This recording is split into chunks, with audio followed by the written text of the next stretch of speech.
This location or structure spot can be found in both lakes and rivers that have feeder creeks and tributaries, but so many anglers miss this spot. Well, why? Oh, because it can be deceivingly easy to overlook it.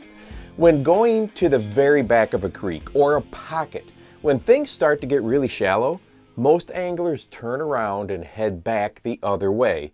But if you have a nice feeder creek, and it can be a really small one, that dumps into that pocket and has flow much of the time, it can dig out a hole that bass will absolutely pile up in. Stephen Hedrick talks about this way back in a September 2013 article on Bassmaster.com. He says most creeks and other types of inflows make a bowl-shaped depression right where the water enters the lake. Now, the first time I really experienced how powerful this can be was way back in the early 2000s when I filmed a TV show in the Boundary Waters canoe area. By the way, if you have never fished this area, it is a bucket list trip. Not gonna lie though, fishing all day from a canoe takes a little getting used to, but wow, so worth it. Well, anyway, I did some digging here in the archives, digging around, and found this old footage of me and Don Beans from Jasper Creek Guide Service. Now, don't laugh too hard when you see this footage. We were fishing one of these depressions or bowls where one of the Boundary Water lakes dumped into another one, the one that we were sitting in. You literally could see the smallmouth facing into the current down in the depression and just annihilating any food that washed into this hole. Well, it was a day I will never forget, and I've applied it to many other situations as well. Let's flash forward a couple of years from that point in time to a tournament I had on Kentucky Lake and Lake Barkley, also in the early 2000s. In practice, I found this spot here. Now, at that time, this area was all silted in, to the point where you had to trim the big motor up, pull the trolling motor up, and use a push pole to get into this area. Now, once in the pocket, the depth was good, and there was a feeder creek that had been really dumping water into it. If you look closely at this aerial, you can see the original creek right through here.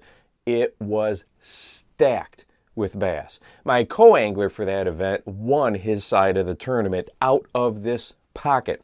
No, I didn't win, and let's just say I learned a lot about how to properly set the drag when using crankbaits that day. Well, that's another story for another time. But finding these areas has gotten so much easier with technology, both from tools like Google Earth and real-time stream flow data. Now let me show you something really interesting I found on Percy Priest Lake. Here we can see this new stream flow feature with the moving arrows. The gray and light blues have a lower flow rate, and the brighter colors have more current at this given time. You can see this bright color here is the water being pulled through the dam. But look at this feeder creek over here. Even though the flow is low right now, only about 15 cubic feet per second, when the historical average is at 120. Now look at what is predicted to happen at the end of the week.